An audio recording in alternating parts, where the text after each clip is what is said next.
to win in fantasy football, to win in anything in life, you're going to have to take chances. You're going to have to make risks. You're going to have to get ballsy.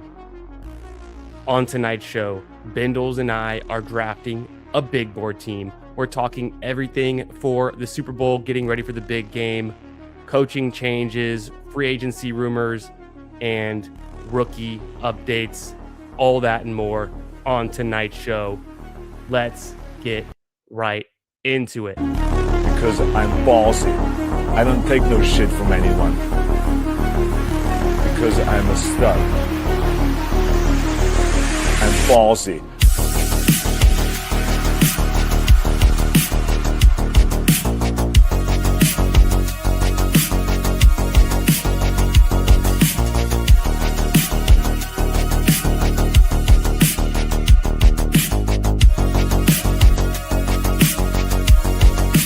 Anywhere I want. Yo. What's cracking, Candyman? How's your night go? Hey, doing great, my man. Feeling good. And I'm pumped for this draft. I'm pumped for the Super Bowl this week. How are you doing, brother? Doing great, man. Yeah, lots. Just moved into my new place. Hell yeah. Feeling good. And yeah, got to get the streaming setup ready in there so that we can, these ballsy shows are hitting extra hard this season 2. Yes. So, no doubt. Well, good to see you. I see you on social medias. You've been hitting the gym lately. You've been getting that pump in. Love to see it. Yeah, bro. Got a new woman in my life who's quite jacked. Shout out. So I can't let her outdo me. I gotta, it's a new motivation to go even harder. So Love it. We're getting huge in 2026. That's all I'm saying. I like it. Yeah, what's the rotation right now? Are we gaining? Are we cutting? Are we hitting the, what are we is leg day every day? What are we doing? You know what? Right now I'm kind of keeping the same routine I've been in. I like full body or upper lower depending on what's going on, but just rotate between those. So 3 to 4 days per week, and then I'm trying to do a lot more cardio. Whether it's like assault bike, whether it's ski erg, whether it's a little cold, so I haven't been running, but I bought some running shoes, so I'm going to become a cardio bunny in 2026. Underdog cardio. We'll club. See. You got some new running shoes. What'd you get? What'd you cop? I got some Hoka's. Nice. You know what? I've never owned a pair of I did when I was really young, but I never really have been a runner. So I'm excited to kind of get into that, get some miles in. So I've never owned Hoka's. Wifey has a pair. My mom runs in Hoka's. I mean, my sister does. Like practically everyone's got Hoka's, right? I don't know why I've never gotten a pair, but I hear great things about them. I've only ran a couple times in them, but they felt pretty nice. I've never the bouncy experience of running shoes is like a new thing for me, but I was like, wow, it's kind of fun. Oh, for sure. Yeah. The spring in the step. That's how I felt. I'm trying to think, what was the pair of shoes that I got that felt extra bouncy that was kind of different? I guess it was the first time I got On Clouds, and they had those kind of almost reminded me of like back in the day, like Nike Shocks. Yeah, dude. That I think my dad had a pair of On Clouds and I tried them on one time, and I wasn't ready for how bouncy they were going to be. That was pretty crazy. They're kind of like my everyday tennis shoe for a while, and they're really easy. Like I had the ones you don't have to tie; they just kind of had like the bungee cord, so I'd slide in, slide out. That was pretty nice. But then for whatever reason, maybe my foot's just too wide. They kind of like wore down. They wore out quickly. But there are these like Roger Federer has like a sponsorship deal with On Cloud, and they're called the Roger, and they're like court shoes, but they're like tennis shoes. And that's what I've been rocking. They look much more like a traditional like Stan Smith, like Adidas shoe. Nice. So they're super basic tennis shoes, and I don't really run in them, but it's kind of like my everyday go-to. But they're actually, I just realized that those are actually On Clouds too, and I didn't even think about it. I'm thinking of more of like, the On Clouds with like the little thingy on the bottom. Little thingy that everyone everyone likes to get. Yeah, dude, I've been rocking some New Balances, trying to up my The swag dad game, and shoes? dude, they're so comfy. Like, holy shit. Think I'm gonna buy another pair because I like to have a pair of gym shoes, like just gym shoes, so they don't get dirty and then they last like forever. Right. But I I have I my, soiled my gym shoes, so now I need to get a new pair. I've got some New Balance dad shoes. I try not to wear them to the gym, but sometimes I will, just whatever. But then I like Brooks. Brooks running shoes are kind of my go-to gym shoe. I just feel like they hold up over time. I've got a pair that I've been wearing for probably like 3 years, and I run in them a ton, and they're like besides the tread being pretty worn out, like the shoe just kind of stays together nicely. Yeah, if you guys have any fitness goals for 2026, put them in the Discord. I have a fitness uh, part of that, so I'll put the link in there. Join in there, and we can push each other in 2026 as well. Hell yeah. Jump in Bindles Discord. We're in there. We're talking ball. We're having fun. Some fitness goals. Um, I keep forgetting to put the Discord link in the description here. I need to put it there so I can get readily just toss it into the chat. But you guys Yeah, can all good. and hit us up if you want to get in the Discord. We're in the 12 spot. This is a big board. I almost accidentally jumped into a bigger board, but this is the big board. They moved the bigger board into the front of the lineup on the clock, and we're going to have a choice between Cook, kind of London range. I'm good with Cook and either McBride or London. You could convince me on Hampton too if you want, but if you want to go with ADP, I'm good with those two.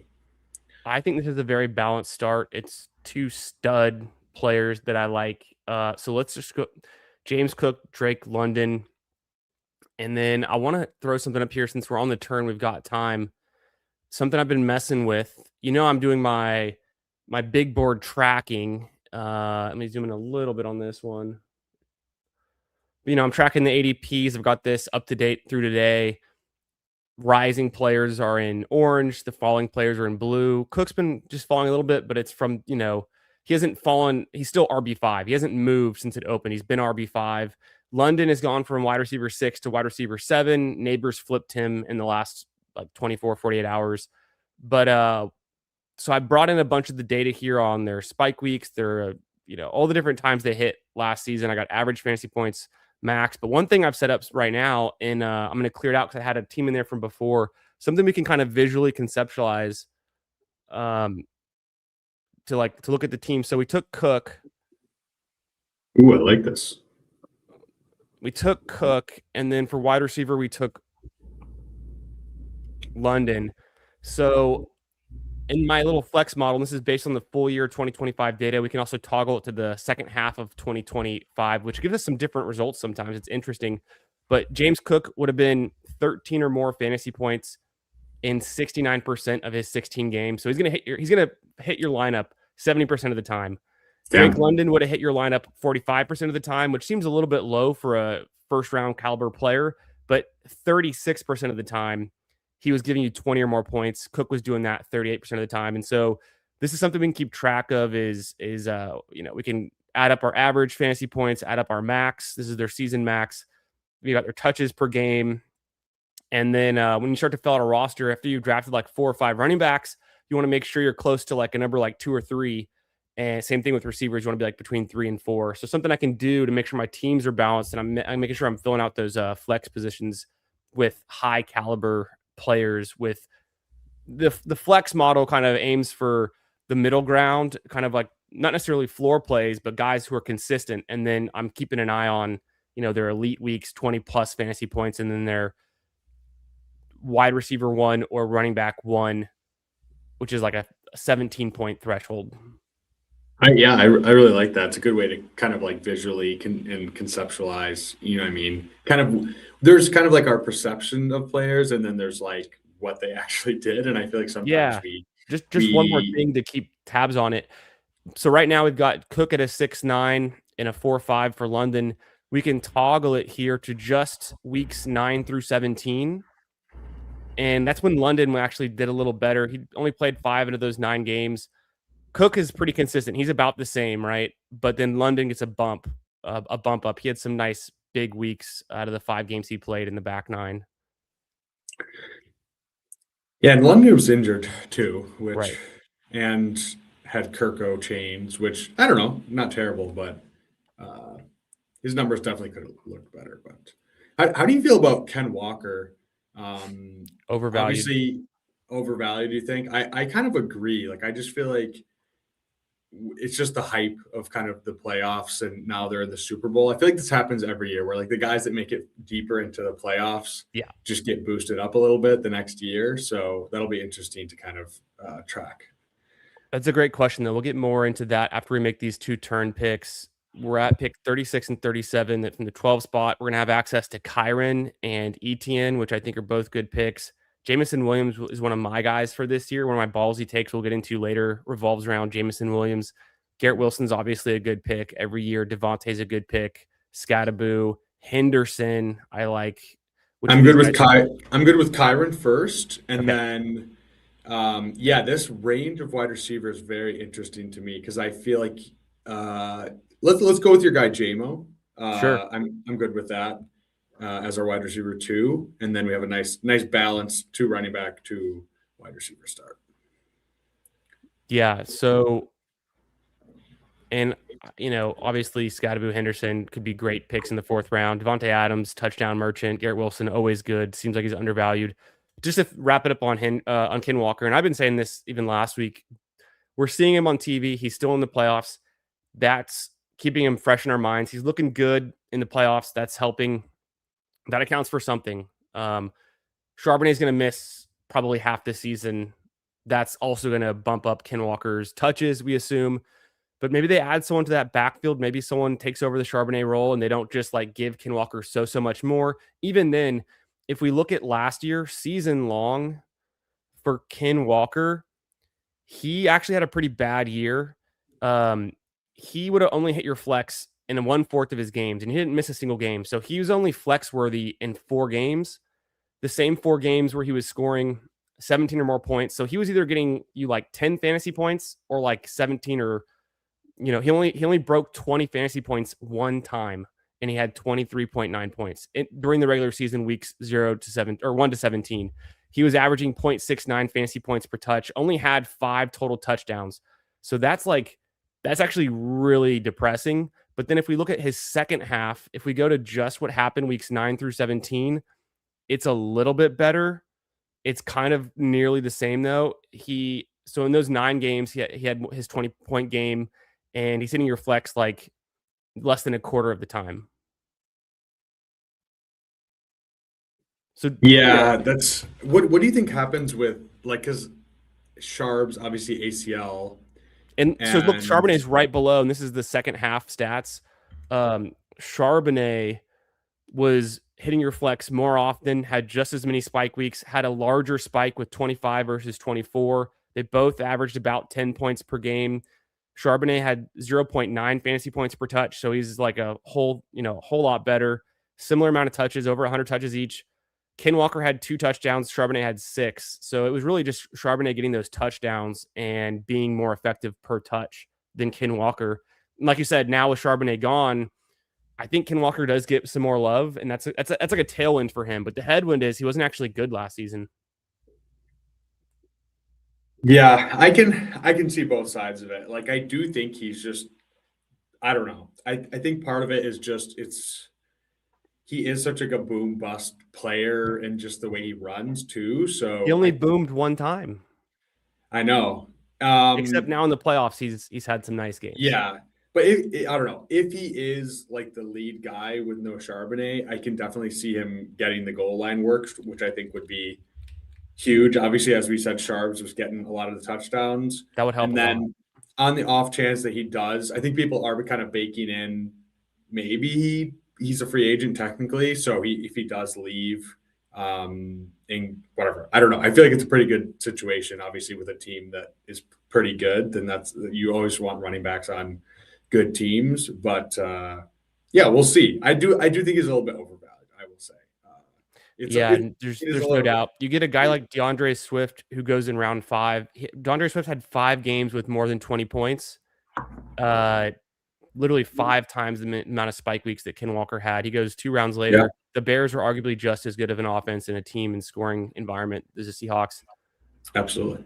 And they're ascending as well. So we're coming back around. So far, we start off with James Cook, Kyron London, and JMO. I have not gotten any Jordan Tyson yet. Usually he doesn't make it back to me, and he does not this time either. I think Cortland Sutton is a nice little discount here. I'm good with Sutton. Let's go Sutton first, and let's think through the other one. Otherwise, I like Michael Wilson. I think Parker Washington's actually fine. Brian Thomas also there. DK's there. Yeah, I don't mind Warren, but I kind of like the later tight end thing we've been doing. So I'm good with Wilson. Yeah, let's take a shot. Do you have any interest in the running backs that are in this range? Not particularly. Okay. Javonte, I don't know. Javonte probably is a fine pick at this point, but not the sexiest one for me. So I think I'm good going Michael Wilson. And we took did we take Sutton there, right? We took Sutton and then Michael Wilson. I mean, these guys are studs. These are alphas. Michael Wilson is obviously playing behind McBride, but he's just way better than Marvin Harrison. He's what we want Marvin Harrison to be. So this is kind of how our team's breaking down so far. Just with 2 running backs, we've essentially filled almost 1.5 of our season-long roster spots needing to hit the running back. We don't have to start 2, so we're pretty close to done. Like, we have a lot of draft capital in running back. We're feeling good. We're almost at 2 wide receivers, kind of covering our positions there. Obviously, we have to get to like 3 or 4. So we need to keep hammering wide receiver, I think is what this tells us. But that's the full year version of the model. If I go to the second half of the season, we're going to see guys like Michael Wilson pop. He was very effective in the last 9 games with Brissett. He had 2 20-point plus games. He had 3 that were 17-point plus, so like a true wide receiver 1 output. 56% of the time, or 5 out of those 9 games, he was hitting your flex. So that's a guy who I think is actually still going undervalued. We don't know the QB situation. There's a lot up in the air with the Cardinals, but I mean, he just looks so good down the stretch. Yeah, I mean, I think he took a big step, and I'm just willing to buy in on it at this point and see what happens. So I feel like, yeah, I like the start. This is fun. We're still doing our later QB and tight end thing, and I like being at the turn because you can kind of like plan it out.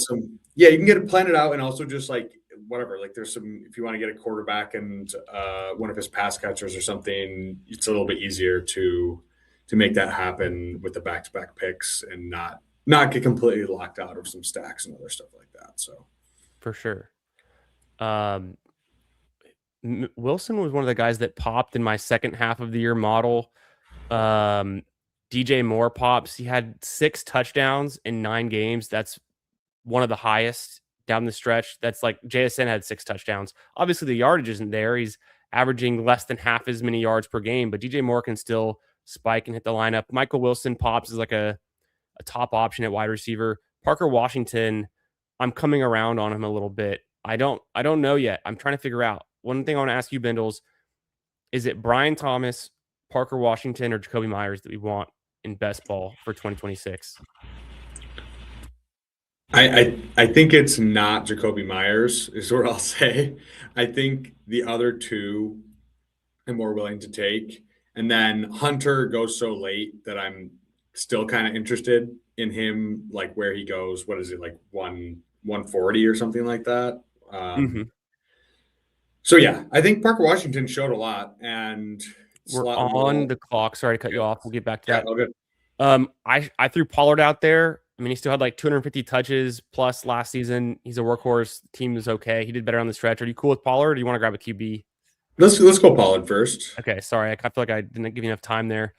They have the second pick now. We could do like a Dart, a Lawrence, Prescott, Mahomes, none of them really stack on our team. I'm looking through it. We'd have to like reach up for Bo Nix. Yeah. He might come back around, I think. So then are we interested in Alec Pierce? Are we interested in Laporta? What about DJ Moore? You want to pull up? We were just talking him up. Yeah, I'll pull him up. I'm in.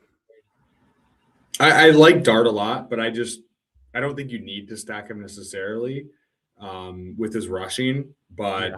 I think DJ Moore is just undervalued. Like I love you it. said, he was good, and he might be back with the Bears. Whether he's back with the Bears or not, like I still feel like this is just way too cheap for a guy that he's just kind of fallen out. Before. Yeah, he's just kind of fallen out of favor, just like not a sexy player right now. But I don't think he should be going this low. I think it. I mean, if he goes back to the Bears, like great. If he goes to a different team, he has the opportunity to be a every down player. Last year, I'm going to scroll down to DJ Moore. So last year, DJ Moore was on the field. The amount of snaps he played was 97th percentile. He was on the field more than literally almost any other receiver or running back that we can even like think of. He's just always on the field is what that says. 97th percentile snaps played. That counts for something. Even in the full year, he would have hit your flex a fourth of the time. He had in his 16 games, he had 3 games with more than 20 points. We know he had a bunch of touchdowns. And so, like, if he's back on the Bears, great. And if he goes to a new team, I think he can still be a guy.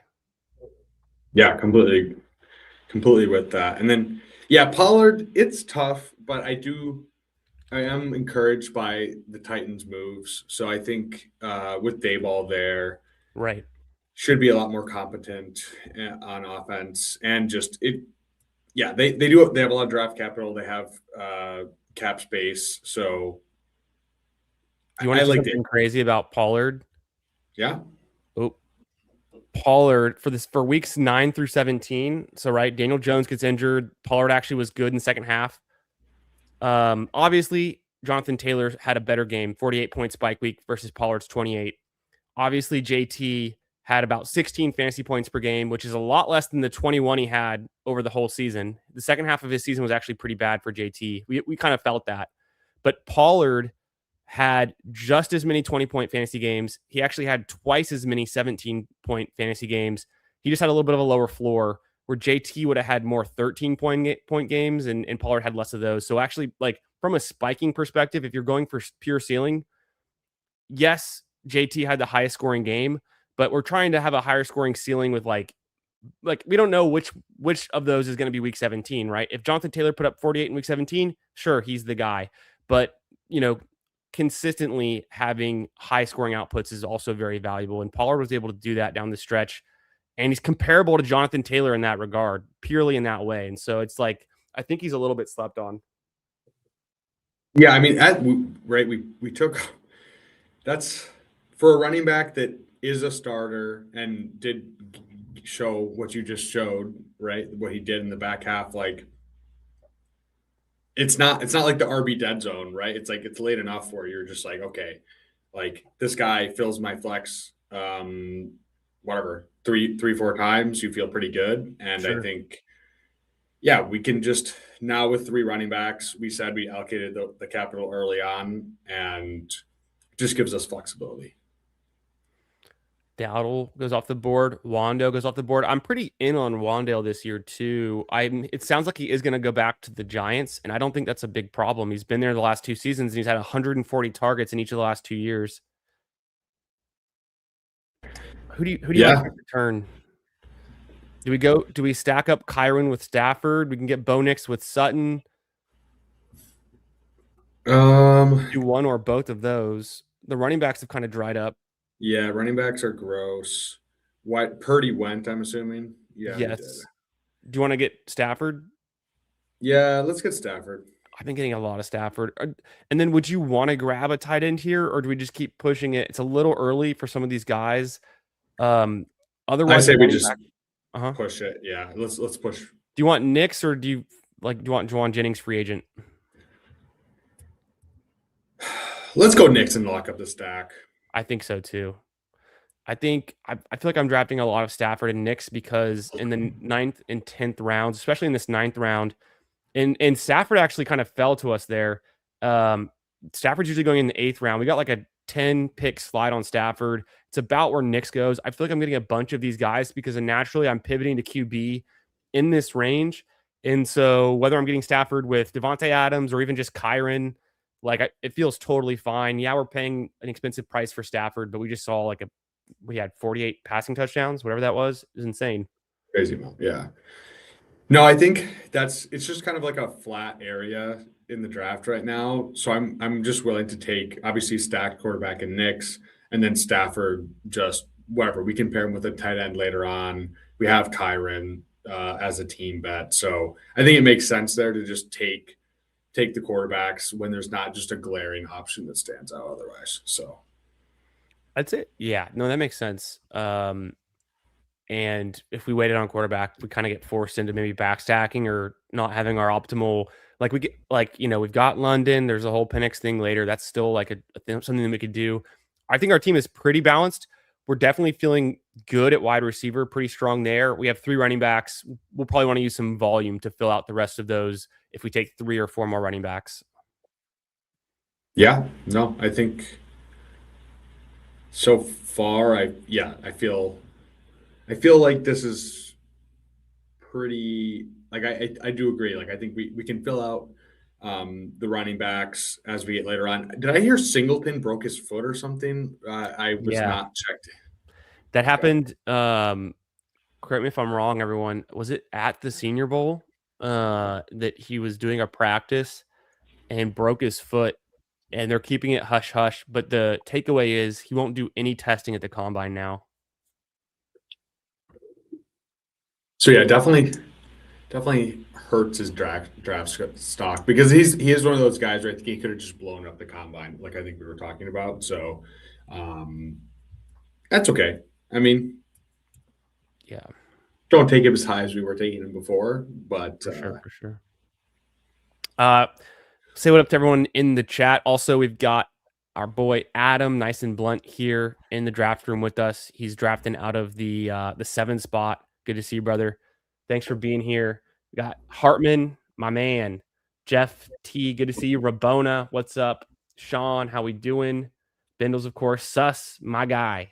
2 Mules, thanks for the shout. Appreciate you as always. And then Sus says, any chance Stafford retires? Quotes from today from McVay were a little scary, but I think he's going to come back after the late season he had. Yeah, I think he's chasing one more Super Bowl. I think he doesn't want to stop playing. And the market's pricing him as if there's no way he retires. He's actually like, he could not possibly get more expensive. So I think we just play it like that until we hear otherwise. Any thoughts, yeah, guys? I mean, there's no way we can predict it. So just yeah, I agree. Just take them for now if we get other news, but it's February. Like Yeah. we have no idea. It's February, but it's definitely drafting season. It's always drafting season. We're coming back up since we took Knicks, Mayfield, Shuck, Darnold, Mendoza go. Handful of some interesting kind of running backs and kind of a random assortment of wide receivers. Only Ferguson and Goddard in the tight ends go. So I think we did a good job pushing tight end because we didn't really lose too much value there. Gainwell goes. Coming back around for tight end, it would be Strange. Okay, he goes. I'm not crazy about him. I do like Hunter Henry just fine. If we did want to grab one, we could also get Kittle. Obviously, he's injured. Wide receivers, Butte, Debo. Want to get Casey Concepcion. He's usually not falling to me in this range, but Yeah, let's get Concepcion. He's fun. And then are you in on a guy like James Conner? Does Trey Benson get you more excited? They're both going to be the only Cardinals returning. All of the other Cardinals running backs are free agents. oh man, that's rough. Hunter Henry, Kittle. I kind of like Debo. Henry. I kind of like Henry. Just go Hunter Henry. Yeah, I feel like he's just good first tight end. Going to give you good offense. I don't know. James Conner and Benson, probably one of them is a value, but at this point, so far out, I don't know if I want to be doing that. Gotcha. if KC goes in the first round, like I've seen him mocked to go in a few different spots, I think he could go to like the Bills. He could go to the Patriots, both teams that would love to have a wide receiver upgrade. And he's kind of like a joystick guy. He's like very shifty. As long as he's not dropping and fumbling punt returns, he should be able to get on the field and I think be an effective playmaker in the NFL.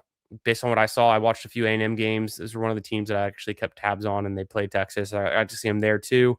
And my A&M friends, that he's like their favorite.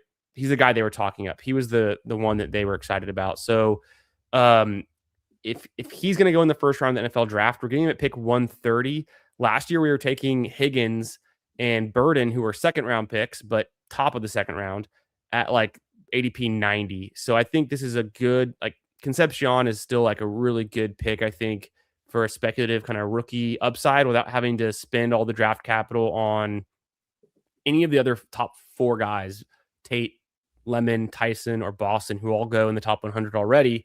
Although I feel like Boston is kind of becoming a value too. He's dropping into the 100 range. Yeah, you know what? My mission for the next for next weekend is to kind of dive into these rookies more. I've just been so busy that I haven't really been able to kind of like have super strong takes. But yes, that is this week's mission is dive in just so that I'm more informed. But yeah, it's okay. It's still early, not that much going on. We got plenty of time. So I was listening to a pod earlier today, and they were talking about the Super Bowl. They're talking about the 49ers, and Debo Samuel came up, and they were mentioning, okay, he's going to be a free agent. Does he go back to the Commanders? What if he goes to the 49ers? And kind of walking through those scenarios. And it sounds like he's never going to go back to the 49ers. That's like not going to happen. So that I honestly I thought it was don't see maybe that could be something interesting because they know how to use Debo and they've got Juwan Jennings going in free agency most likely. So the whole Ayuk catastrophe, maybe I don't know what goes on with Ayuk in 2026. Maybe Debo would be a good fit for them they're trying to salvage this big contract they paid out to Purdy and McCaffrey and Kittle, and now he's injured. So I don't know. Debo could end up literally anywhere.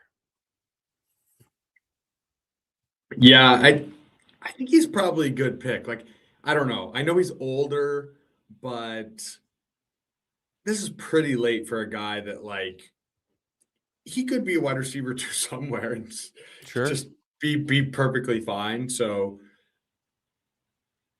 Katron, what does Katron Allen? Should we move him up with the Singleton news where it's just like, I mean, obviously it's not binary, but I don't know, just maybe a little bit more hype with him at the guy at the combine. I don't think he's gonna like blow the combine out of the water or anything, but Yeah, I don't know. I feel like it's a safe pick at 150 to take an upside shot on a rookie running back here on a team where we needed a running back sooner than later.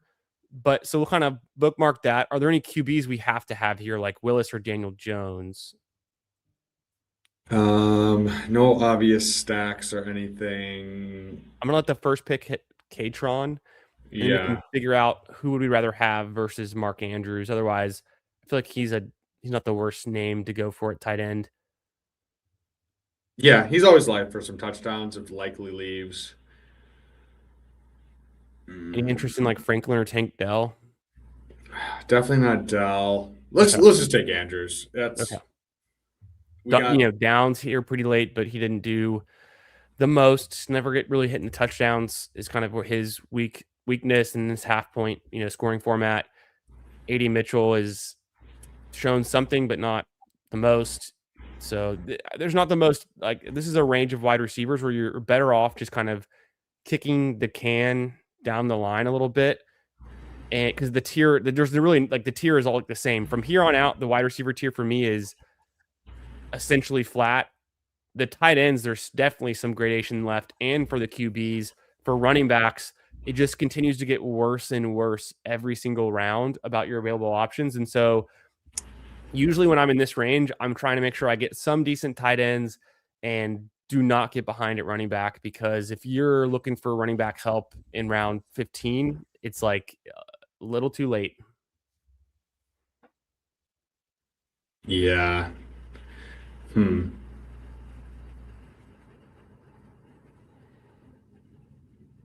Yeah, this is man. How do you feel about Tucker? I He's interesting. He's a free agent. He blows up for one big game a year the last 2 seasons, and somebody might make him a 1B, or maybe he gets into a rotation and can get 8 to 12 touches a game at some point in the season. I don't think he's a fixture anywhere. I think of the free agent running backs who could get a starting role and either be a dual backfield guy or like an actual lead back. It's going to be, for me, it's like Gainwell, Dowdle, and then we think Etienne's going to be a Jag again, so I don't really consider him. I think Javonte is going to be a Cowboy, so I'm not really considering him as a true free agent, even though they both are.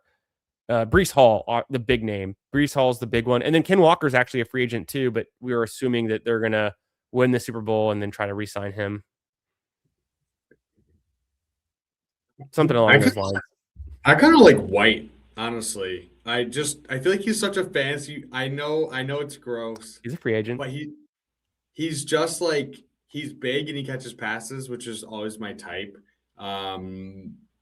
So even if he's like the second back, if he's just like catching passes, can fall into some goal line work. I don't know. He's one of those players where it's like I feel like I'm always just like, where's the price? Like he's going up and going down. When he's low, I kind of am always into him. So sure. I drafted a little bit of him. This is a price range where it's like I'm saying, like there's not a lot of good options, and so a guy who's got some history, a veteran who's had some touches, coaches will trust him with the ball, and like you said, can catch passes. I think he's got value in this range for sure. I mean, he's going after Charbonnet, who's going to miss some amount of time and be coming off a major knee injury. So that's, and Rashad White's not really even hurt. That's kind of interesting. But Charbonnet was better last year, obviously. 100%. Coming up here, there's a couple running backs I want to ask you about, and then we can also make a decision on our third QB as well. Penix and Brissett are both there. We've got London, we got Michael Wilson. Would you feel better about Penix or Michael or Kobe Brissett?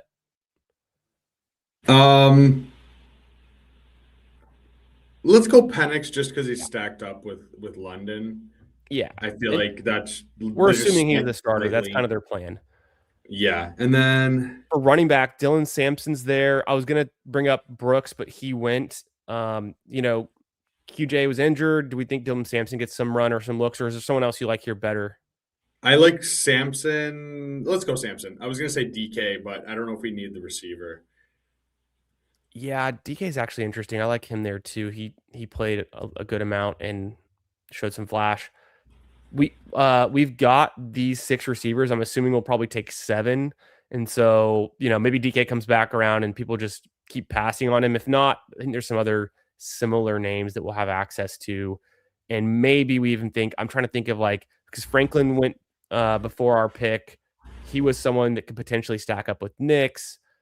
Penix, I think we're good, probably done there. Stafford, I don't know if we're going to be able to figure out, which receiver the Rams are drafting and land him on our team, but we could always just take a rookie upside receiver. So I'm assuming we're going to go like 1 more receiver, probably 2 more running backs, and 1 more tight end. Kind of a standard 3-7-7-3 build, most likely, unless something falls into our lap. That's a situation I can't figure out, and I don't know if I'm assuming the Jets bring in a free agent running back, right? They've got to.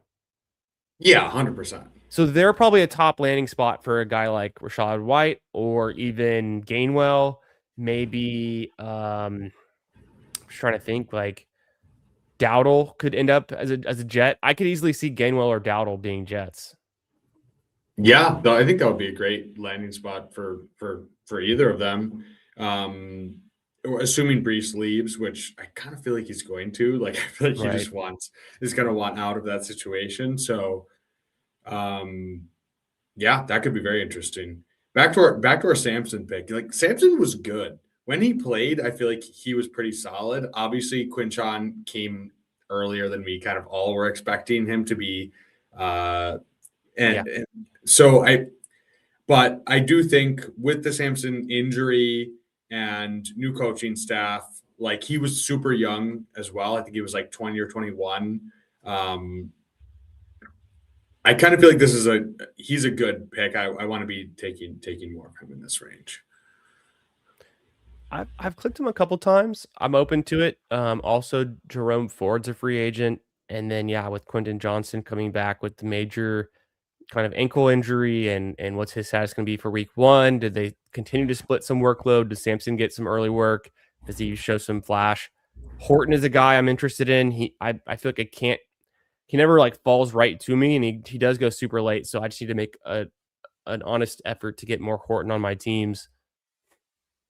We're coming up 2 picks here. We've got 4 picks left.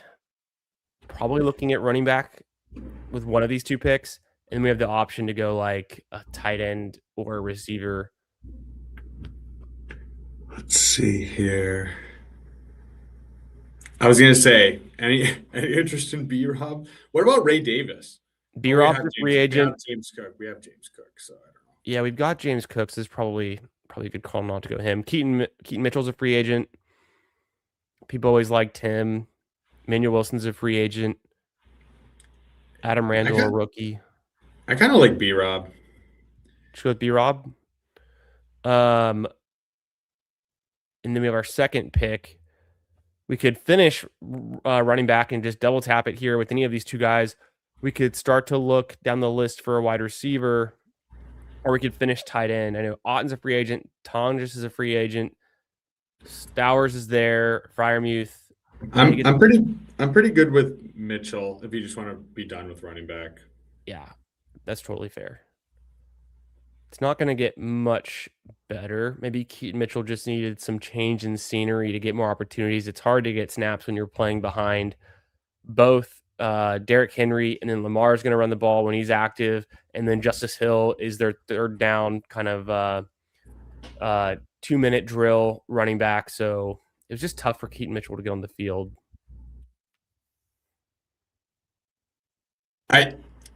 He's super explosive. 1 or 2 spike weeks. We'll see. He's never gonna be a lead back. Sure. Yeah, this is the range where we're just looking for guys who can hit. Flournoy is a pretty interesting name here too. He's another guy that goes late that I like to click. So like DK, Flournoy, Horton. I'm avoiding guys like Trey Harris where we saw them play a bunch and they didn't do anything. I think Trey Tucker is still an interesting pick, assuming he gets a QB upgrade with Mendoza. And he had the second highest spike week among all wide receivers last season, only second to Puka. So that's worth something in its own. The fact that he's capable of that. I think I talked about this in my last stream. Like, I don't like Vele. He's burned me in the past, but he was getting some usage. I think the Saints could also be a landing spot for a new wide receiver. And so maybe that's going to go away, but I can think of worse picks than Vele in like the 18th round range, like in this kind of part of the draft. Yeah, no, I mean, I don't really know what to say about. I don't know what to say positive or negative about Vele. Like, I agree, he's probably not the worst pick in the 17th, 18th round. He had a few games with like, I think 5, 6, 7 targets. Just still though, I don't know what the upside is on him. Keon Coleman's available this late. I feel like he has some upside, even though everyone wants to hate on him. But that's kind of an interesting pick. Darnell Mooney, I was floating him with Sus. I know it was bad this year, but do we really think he's that bad? Like, I don't think so. It would stack with Penix. Even Bateman is a guy that goes from like 9 touchdowns to 2 touchdowns, and maybe something's different there. I agree. What about Besh with Kubiak there? I think Besh is interesting because we're looking for a year 2 breakout. Kyle Williams kind of fits that bill. I feel like I didn't see a lot from Besh or Kyle Williams to get excited about.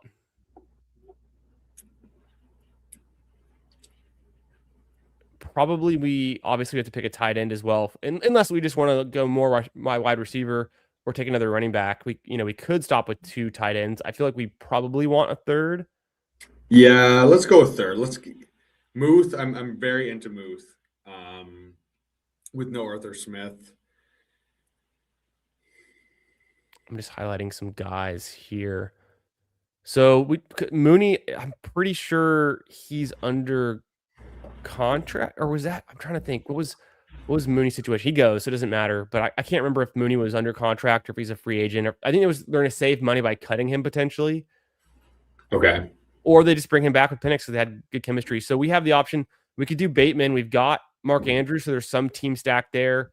We don't necessarily have any Raiders. We could always take Besh, like you said. I'm open to whatever you want to go with on the receiver. Let's go Besh. I feel like there's a little more upside with Besh. I know he didn't do anything. He was a second round pick. The Raiders can get better. Tight end wise, there's a couple rookies here. Darren Waller, a free agent. Anything could happen. Red zone target. Okonkwo. Do you want to go Freiermuth instead? Yeah, it's all Muth for me, honestly. I think Muth is just good, and it's just like, okay, Arthur Smith, he's rotating 3 tight ends all the time. Don't think that's really going to be the case. Yeah, Muth has been a guy in the past, and so the tight ends, especially the ones who are in the league for like a decade, like Hunter Henry, they just go through these cycles where it's like they're undervalued, they're overvalued, they're undervalued. And I think Muth is kind of part of that cycle now. He's been good in the past. Even Mark Andrews, to an extent, who used to be super elite and now is just like an afterthought. Buy the dip. Especially at a tight end position where, it's like Kyle Pitts, afterthought last year, maybe even overpriced, and this year he's definitely overpriced. But that's what you gotta. That's the game we play, right? You're always chasing that.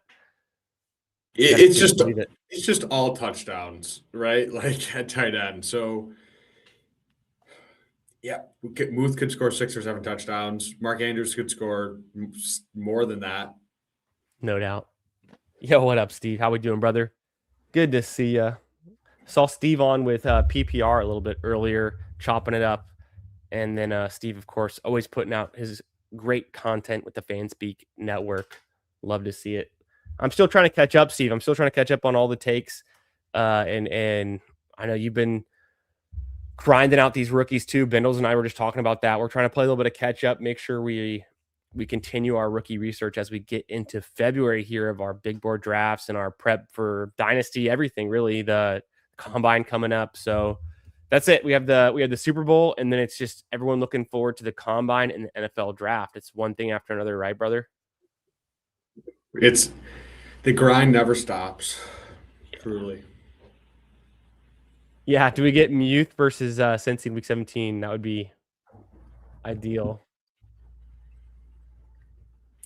About JMO with the new offensive coordinator. That's interesting. Yeah, what's up, Bayou? How we doing? Bindles,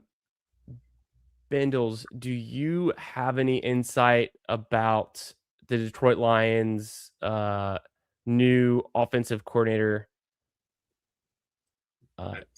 Not particular. I wasn't super jazzed about it, to be completely honest. John Morton. Yeah, but I feel like with Detroit, I think last year having what they did was just not they need someone to just mix things up a little bit. And with the talent they have, I'm not too concerned. But in terms of JMO specifically, like I think he's just kind of taken the step where like he's just like established what he's going to get versus before it was kind of, a little bit more here and there. So I think it depends to how Laporte's injury goes on. I think you should still feel good about the Detroit Lions as a very high scoring offense.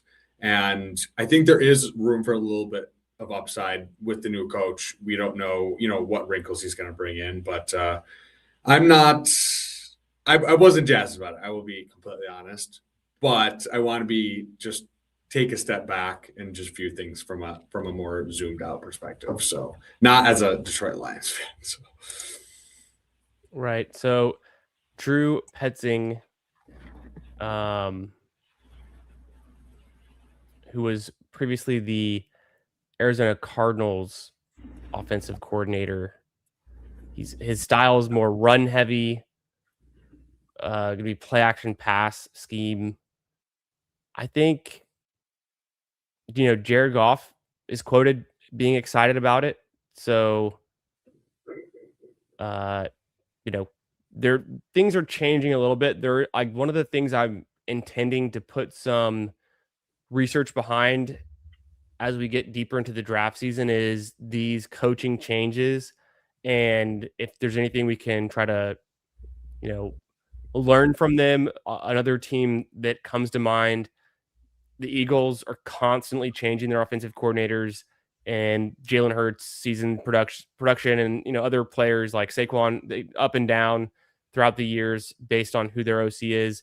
The Bears come to mind. It's like looking back on the Bears now with their new head coach with Ben Johnson, like what a difference that made for the Bears, I thought. So I think there can be a huge impact of some of these offensive-minded coaches, whether it's a coordinator or a head coach, switching teams and the implication for fantasy for certain players. I think that is something that gives you an edge if you can read up on it, try to understand what might change, and that's definitely a part of the formula that I want to work into my 2026 draft plans.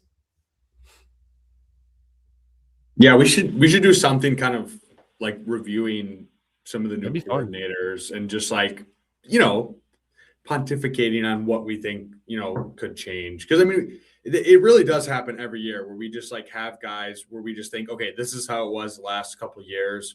Someone, right, new little mix in the cocktail, and it's a completely different cocktail. Yeah. So that would be a fun exercise. You know who's been tweeting out the updates? I'm pretty sure it's Mike Clay on Twitter, on Oh, X. He's okay. been pasting out like a nice little sheet about all the coaching changes, head coach, OC, and DC changes, and he fills in the names, and like every time there's a new hire, he reposts it with like an update. I'm pretty sure it's been Mike Clay who I've been liking his tracking of that. So that is something we could do. We could easily grab something like that, an image of that, or a sheet, and then put a little research in, and then us come in maybe in one of these ballsy shows and really speak to that. I think that'd be a great topic to get into, and something we could post Super Bowl. We're going to be looking for a little bit more angles. But before we get too far along tonight, and we haven't really touched on it that much, I wanted to get your thoughts on Super Bowl 60, on this matchup. And the way that I want to start it off with is a ballsy take of the week for an outcome in the Super Bowl. So I'm going to run the clip, give you a couple of seconds to get your ballsy take for the Super Bowl ready. If you don't already have one, but I know you do, put you on the spot there, but I got one too. I got you. I'm going to run the clip. We're going to come right back with our ballsy take of the week for the Super Bowl.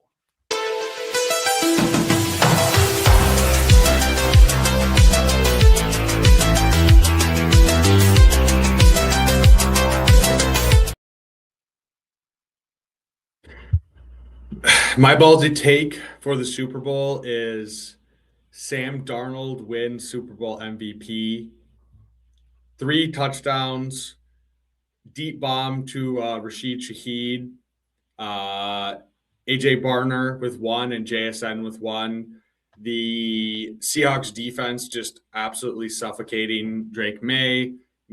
He's still young. He makes a few mistakes, and it's, I think, like a 10-point win for the Seattle Seahawks. Just too much defense. Sam Darnold, whatever the opposite of seeing ghosts is what he's going to be doing. And I think it's his redemption arc comes and fully completes itself. So I love it. Yeah, it's the full, redemption, like you said, the arc, the return, the seeing ghosts in the past against this defense. It's a tough defense. The Patriots are a tough defense. They have a great pass rush. They get after it, solid secondary, solid linebacker play. It'll be interesting. It's going to be a game where the weather is not going to be a factor, like we've seen in some of these other playoff matchups that the Patriots have been involved in. So, um, yeah, that's Sam Darnold getting MVP. I think is the way to play it if you think the Seahawks are going to win. It's like people always say, instead of betting on the winner when you're in Vegas, bet on the quarterback to be the MVP because usually it is. It's rarely not the winning QB. But also the last time we saw Cooper Cup in a Super Bowl, he won Super Bowl MVP. So, uh, is he someone that could pop off for the first time all season and have the game of his lifetime, the second game of his life, second best game of his life, I guess. But that'd be interesting. That would be a pretty crazy story, honestly. No one would believe that. That would be unbelievable. That's more than ballsy. That is just madness that happens. It was Cooper Cup, two-time Super Bowl MVP. My ballsy take, I think that it's going to be somewhat of a lower scoring game. I do think the Seahawks win, but I think it's rare. But I think my ballsy take is that Devin Witherspoon wins Super Bowl MVP on the back of a pick six or fumble recovery. It could be that but he's going to get the ball. He's going to get a turnover. I'm seeing a pick six potentially against Drake May. Maybe it happens early and the Seahawks never take the foot off the gas.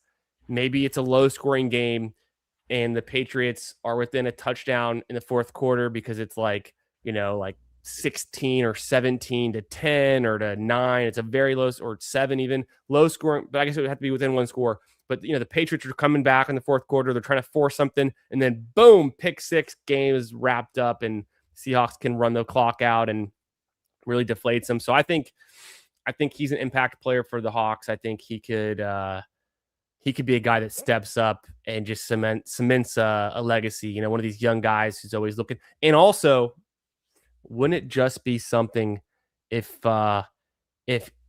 in perfect kind of reciprocal fashion to the last time we saw these two teams in the Super Bowl, there was a very notorious interception on the goal line, right?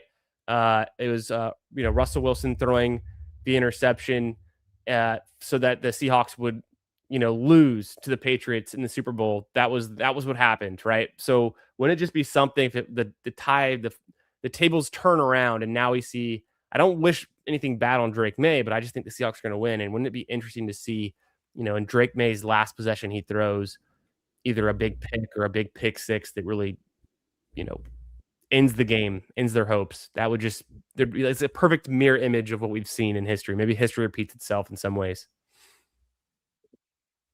I like that ballsy take. I think, the Seahawks defense is just filled with playmakers, and Witherspoon is certainly one of them. So I think there's going to be, whether it's Witherspoon, whether it's one of the other DB, like I think there's just going to be one, right? That's usually what happens in the Super Bowl. There's like one or two plays that really swing things. And so I'm 100% with you on that one. And I agree. I think it's Seahawks as well. So we'll see. Maybe it's even more on the back of the defense than I was anticipating. So these are very good defenses, and there's a lot of fun skill position players on both offenses too. Ramondre's had some good games. We love Travion Henderson. We love JSN. Ken Walker's got all the hype right now, even though I was calling him overvalued. It's all relative. I think he's a beast, right? And then anything could happen in a one football game. I like that they're playing in good weather in Santa Clara, so I would be, and they typically do that. The Super Bowl typically rotates through domes and fair weather places. It would be such a letdown for me if this was a snow game that's like leans into the Patriots' advantage. I would be like, I don't want to see that. I want to see action, right? That like Texans versus the Patriots, like disgusting football, and then even the Broncos game, both exciting, but I guess without Bo Nix, that was kind of a thing. I think it's going to be a good game. I think I hope so. I do think just I feel like a lot of times you're like, okay, go for the better quarterback, but and Drake May has been that over the entire season. But I think to your take, I think the Seahawks defense is just too good. In Drake May, as good as he has been, I think he's going to make a few mistakes, one or two here or there, that will swing the game. Yeah, that makes sense. Yeah, and I think probably it's Sam Darnold's been balling out the last 2 seasons. One of the articles I read on The Athletic early this morning, I was trying to look for some things to get me hyped for the Super Bowl, and I don't have the article pulled up right now, but essentially it's just talking to all of the changes that the Seahawks made coming into this season, right? So they hire Mike McDonald. Recently he's a newer coach for them, and then the big change was letting Geno Smith go and bringing in Sam Darnold. It all started a couple seasons ago when they traded Russell Wilson. They got a bunch of picks for that. Uh, Turned that into a bunch of impact players for them. So it just their GM, John Schneider, has just been a huge key piece into building their team year after year. They're a competitive team last year, but they didn't make the playoffs. This year, they're a dominant team. A brand new quarterback comes to town, just finding the talent on offense, on defense in the draft, making really savvy moves year to year. I think that's what it's all about, to be competitive. And now we have the Seahawks in the Super Bowl for the third time in 11 years, which is pretty hard to do. You think of a team like the Cowboys, who haven't been to Super Bowl in their entire lifetime. Yeah, they're a well-run organization, and they gambled with getting rid of Geno, And Russell Wilson before that. Yeah, and getting Russell Wilson before that. Like, they sold high on Russell Wilson. They got a first and a second for him. I think too many times, we look with the Steelers, obviously very good franchise, right? They know what they're doing, but you can just get so comfortable with just winning enough games, but you just get stuck in the middle. So I think shout out to the Seahawks for being ballsy and, like I said, shaking things up. One or two small things can make a huge difference. And at the end of the day, the famous "we're all going to lose anyways." You got to be aiming for Super Bowls. You're not aiming for making the playoffs and losing the first round, like the Steelers. So, yeah. Shout out the Seahawks. Yeah, the Seahawks. They're. I think everyone can rally behind. Not everyone, but a lot of people can rally behind the Seahawks. They're not the Patriots that were sick of winning. They're not the Chiefs that we're sick of seeing in the Super Bowl. And so it's a team that is pretty neutral and has their own character, their own, city, their own culture, their whole thing. And so it's kind of fun to get behind. Shout out to JT. What's up, brother? Rabona King's trying to fill a bigger board tonight. If you want to jump into a bigger board, he's looking to fill one. I think it's getting close. I think ML had some really great points here about them playing in New York a few years back for that Seattle-Denver game. And then, the weather plays a factor. And so if you want a good broadcast, right? You want to kind of set them up for success. And I think everyone who's there enjoying the game as well, not just the players, they don't want to get snowed on. You're paying like $10,000 to sit there. I don't think you want to get snowed on. Definitely not. Yeah, you gotta get it warm or a dome. Come on. Yeah. 8 Crazy Nights, what's up, brother? Says, what round are y'all taking Mendoza in redraft Superflex? Oh, I don't really have a good sense on that. I haven't done any Superflex drafts, but based on where he goes, he is currently, on our big board here. I'm just going to reference his positional, where he's at, right? He's QB 21. So I'm cool taking him the same place you're taking Shuck or Darnold. And I probably still prefer Baker, but you could easily sell me on Mendoza over Shuck. Darnold, I think he's been balling out. Obviously, he's in the Super Bowl, so it's a little bit hard for me to get there with him, but he's a pocket passer as well. I think Mendoza could have some mobility to him. We saw it in the Natty. So I would say you're totally justified to take Mendoza well ahead of Bryce Young or CJ Stroud, Cam Ward. I think he's more exciting than them. The question just comes, how much do you value the mobile quarterbacks, the rushing upside with guys like Kyler and Malik Willis, who are QBs like 25, 26, and where they might land if Kyler doesn't go back to the Cardinals, if they move on from him, wherever Malik Willis ends up, maybe he's a Jet, we don't know. Maybe he's a Steeler. Hard to say at this point, but you know, given a new landing spot for those two quarterbacks, I could see them jumping up. Yeah, I think. Oh. Wait, sorry. Who was the last guy you said? Oh, Malik Willis and Kyler Yeah. Murray. I feel like both of them could end up on new teams, have rushing upside. They're mobile quarterbacks. For fantasy, they could be pretty enticing. They could rise up above some of these pocket passers like Darnold or even Mendoza to some extent. Yeah, I think Mendoza is going to get real steamy. Just number Baker. 1 overall pick. Yeah, his Baker is huge value. I just feel like it was a weird season. I don't want to hold it against him too much. He still has really good weapons, and whatever. He's a gunslinger. Like he's a little hot and cold, and with everything else going on. And then he was injured. He had the shoulder injury. He was all banged up. Exactly. He's got great weapons, great receivers. I think Baker is a good value. I think Kyler. I was thinking about this the other day. Actually, it just randomly came to me. I was just like people just always have hated Kyler, but like for fantasy, he's going to be a starter somewhere. Like Kyler Murray is not going to be a backup.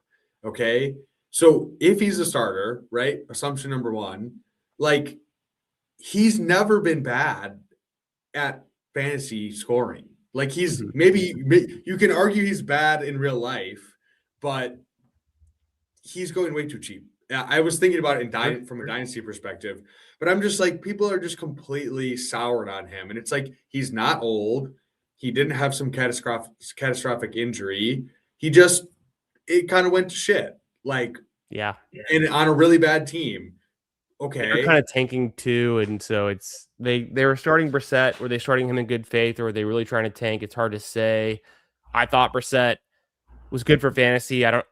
Maybe I'm overconfident that Brissett's going to get a starting gig somewhere. And I guess I'm kind of thinking it's in Arizona, but maybe he's more of a bridge and I don't know. The free agent quarterbacks, there are some options. Does Arizona see it's a big upgrade to go out and get someone and then move Kyler and then not move Brissett? Because both Kyler and Brissett are under contract. So it's interesting, right? But I think they do move Kyler. I think it's time. I think so too. I think it's just both sides want a divorce. They just are like, okay, we're fine. Split our assets. Let's go our separate ways. So I don't know, man. It just, to me, it doesn't really matter about where he goes. Is he starting and is he Kyler Murray? And like, he's going to be scoring fantasy points. Like, I don't care. Like all other points are just null and void to me. Like, it just doesn't matter how good he is at real life NFL football. That's a completely separate thing from fantasy football. He runs and he's good enough at passing. That's all that matters. Like, which you can kind of say the same thing for Malik Willis. And I know we saw a good game from him recently, but I still have more faith in Kyler. I agree. With the pedigree, Heisman Trophy winner, number 1 overall pick, like, has always been whatever. I don't know. He's always been good at running and scoring fantasy points. I don't know about actually winning games, but no doubt. Yeah. No, I think you said it perfectly there. And I need to get more Kyler on these teams, regardless of where he's going to land. I think he's a great option where he's going late. Like Suss is saying, he's going 40 picks later than what we were taking Justin Fields last year. And you know who's definitely not going to be a starter this year for 2026? That's Justin Fields. He's not going to be starting anywhere. What's up, Emo? Good to see you, brother. Hope you're doing well. Thanks for being here, my friend. Hey, Bindle, yo. do you want to give us a little rundown, a recap of this sick big board team that we draft? This absolute ballsy masterpiece. This bunch of studs on this team. I mean, just what do we got here? Hell yeah, brother. We got Frathu Stafford.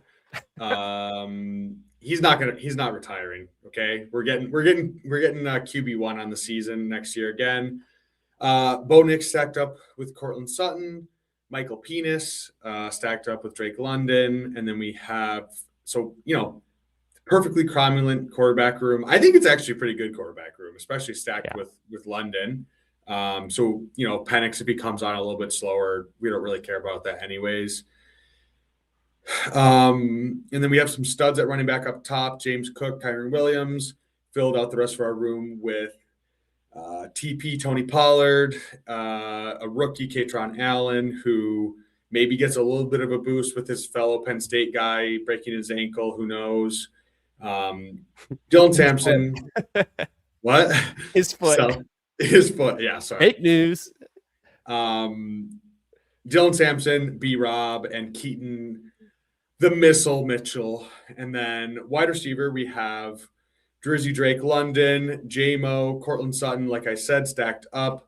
Michael Wilson, better than Marvin Harrison Jr. DJ Moore, severely underpriced. Casey Concepcion, the sexy, spicy rookie. Jack Besh.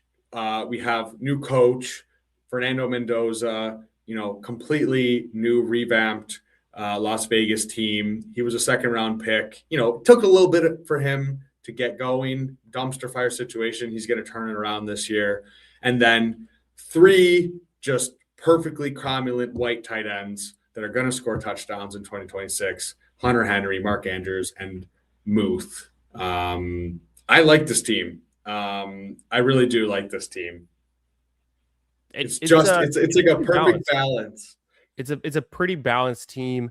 Something that we have been leaning into. We're looking for upside with Katron Allen. If he can be anything remotely close to, and I'm not saying he is, but anything remotely close to a Scadaboo or a Harvey or a Henderson or even a Quinshon Judkins type outcome for a stretch of the season, he's a great pick there where he's going. I'm not saying he'll do that, but that's kind of the hope. Our wide receivers, I've noticed this sometimes. It looks like just there's not enough depth there, but I think we're covering it up top. I mean, the especially on teams where I'm taking Michael Wilson as the guy I need to be dependable and like be a guy. I just have to kind of like reimagine, like, what if that was what I thought Marvin Harrison was going to be? I'd feel much better about this team. But for some reason, the like cognitive dissonance between seeing Michael Wilson on my roster and getting excited is just there's something in the way there. But I think you don't need much more than this. Jameson Williams, yes, new offensive coordinator, like we talked earlier, but splash plays, big weeks, great offense. There is something to figure out, though. Is there a lot of changes going on? Sutton's getting older, but he's old, reliable, another 1,000-yard season, and he's still their top alpha receiver, top target. So I think this is the kind of like general build that I think is going to be kind of most of my teams are going to look something like this. Mid to late QBs, well-balanced running backs and wide receivers, and we're from the 12 spot too. So I think that was another thing that we had going for us. When we started off early, we go Cook and London, and then Kyron and J-Mo. So we had kind of the option to control how we started there. And then the late tight ends, like what do you really need if you're not going to get McBride? Who else gets you super excited? I get a little bit excited about Tyler Warren. I think he's a guy that I want to get some of, and I'd pay up a little bit for him. You could probably make a similar case for Harold Fannin. But besides that, I mean, we see guys like Ferguson and Goddard even going past pick 100 after having good seasons, right? So Kraft is surprisingly expensive. I think Gadsden is nicely priced. Maybe Laporta is kind of a trap where I don't know. I wonder if Laporta can really get back to that like top 3, top 4 status, or if he's just another guy and us getting Mandrews and 6 rounds later is just a better value. Yeah, I'm a little bit worried about Laporta. Like he is a good football player, but I think that rookie year we're gonna look back and be like, that was Peak. the peak. Yeah. But no, other guy I'm pretty in on Kraft. I feel like Sure. I get it, he's coming off an ACL, but it was early enough. I'm not super worried about it. He's just such a dog that I know that you can't quantify that, but I just feel like I'm assuming like if he's ready for week 1, I'm gonna be like this, he'll be going way higher. Sure. And Gadsden, I know I've talked ad nauseum about the Chargers, but I want all the pieces. So I think he just has a lot of upside as well. So it is weird though, because structurally I don't like to take those kind of like middle-ish round tight ends. I'm kind of like we have been doing. We've been taking just 3 late, but I think you can do 3 with 1 in like the middle rounds and then just 2 later on as well. So I kind of want to be mixing in, particularly Warren, like you said, I think just has like a lot of upside. Kraft and Gadsden would be my favorites. Laporta, I think we can look like in a year and he's going pick 130 or something. It's just like, okay, he's fine. He's attached to the Lions, but he's not anything crazy. So that's smart. That's a good way to look at it. I was reflecting on the draft, and the drafter in the 2 spot goes Jacobs, Watson, and Kraft. I was like, oh, this guy's cooking.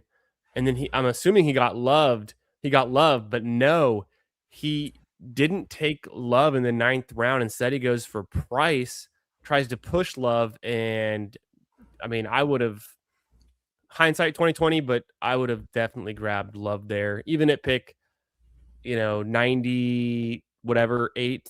Let's say it's 10 picks ahead of ADP or whatever. It's like he already had a triple stack with the Packers, so why not just go all the way there? At the same time, you can always replace QB, so maybe that was his thought process. He goes Chuck Darnold and Kirk Cousins, which I don't necessarily love.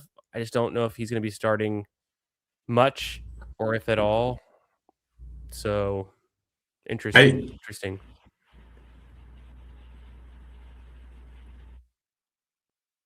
A question I had for you too, Ben. Yeah, go ahead. Sorry. Oh no, Colston Loveland. How much are you going to have of him if he's pick 40, kind of in this very early part of the draft? He is tight end 3. 2% exposure blanket. Damn. Like I don't know, man. Like he's not a 4th round tight end. Like I don't get it. Like I don't know. I just feel like we do this every single year. We always have this rookie tight end that comes and does amazing, and then it's just I feel like it literally happens every year. And I do think he's good. I do think he's on a good offense. So like I get the enthusiasm. I just think it's people are out a little bit over their skis personally. But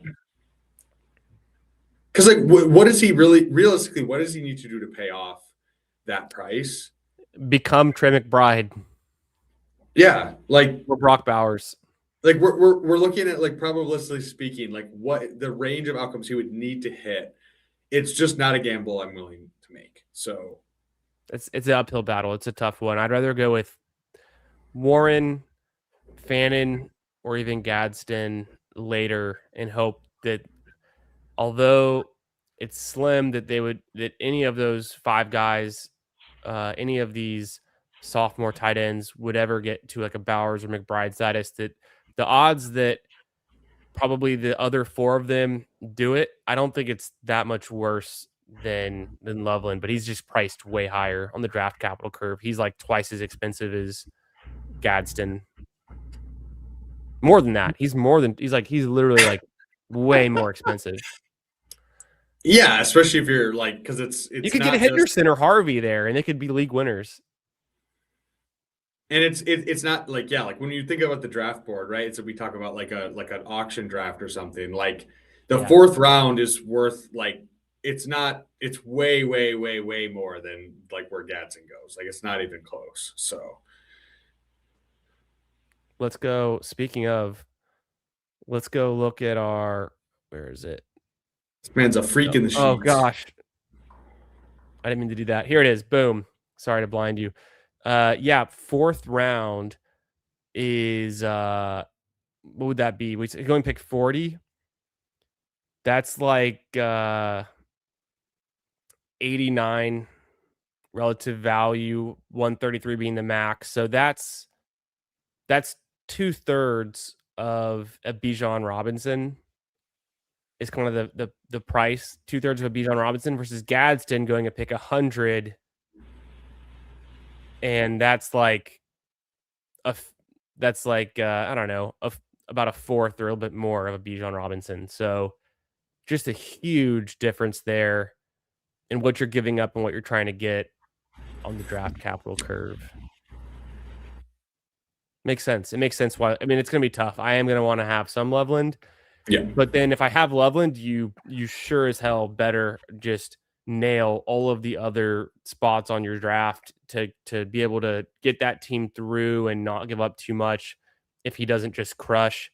And you probably do want him stacked with Caleb, but now you're spending 2 of your top 6 picks on flex positions. Assuming, I mean, you could always flex Loveland, but like, you know what I'm saying? Like, so Yeah. this team probably did it in an interesting and probably actually not a bad approach. You get the elite tight end, you get a pretty close to elite QB the way you've had to pay for him. It's the stack, and then you're going 0 RB, and that's kind of what he does here. And It's just crazy. It's just crazy. Caleb going over Jaden Daniels, Burrow, Jalen Hurts, Yeah, Justin Herbert. I won't Like do it very much. that's pretty If at all. crazy, man. Like I don't Over know. Hurts. But I mean, so then, like, to his point, to his credit, he grabs a Dunze for the double stack with Williams. He also gets Monangai for the team stack. And then I don't know, maybe Mac Jones is a starter somewhere. I've heard rumblings of Mac Jones going to be a starter somewhere, maybe for the Vikings, right? So that could be interesting. That could end up paying off. McCorkle. Yeah, McCorkle. Probably, and this is something we'll definitely get into in future episodes, but talking about like big fades or big stands in the first like 4 rounds is something we can also get into as like another big topic. Get Loveland being kind of where we focus our attention today, but there's another 4 names that I see in the first 4 rounds. And I don't even want to open the can of worms, but we'll get into them and we'll have plenty of time to get into it. Bindles, the rest of this week, what's your stream schedule looking like, brother? We are going to be playing it by ear this week. But yeah, gonna message the boys and hopefully get one the rest of this week. So Nice. And I know you're working on your dynasty ranks. We've got the Discord popping and just kind of moving around in there, getting some things lined up, having some conversation. Obviously, dynasty season is in full swing as well. People are excited about the rookie drafts.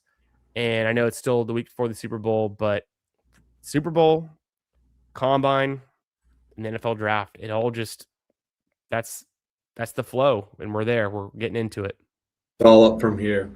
Yeah, I do want to do a dynasty kind of like startup strategy video as well. I'm not sure if I want to do a stream or do kind of like a video just pre-recorded.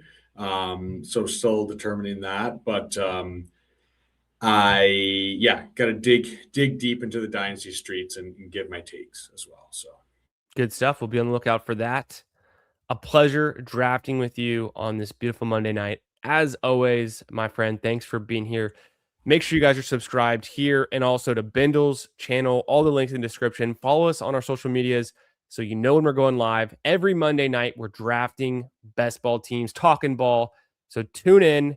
You can catch me going live next on Wednesday night. I'll be doing my PGA best ball and PGA preview for the Waste Management, the Phoenix Open. It's going to be a lot of fun. So if you're interested in PGA Best Ball, PGA Fantasy, one and done content, catch me live then. And I'll be drafting more big board teams later this week as well. So have a great night, everyone. Have a great week. And we'll catch y'all in another one soon. Stay ballsy, my friends. Peace.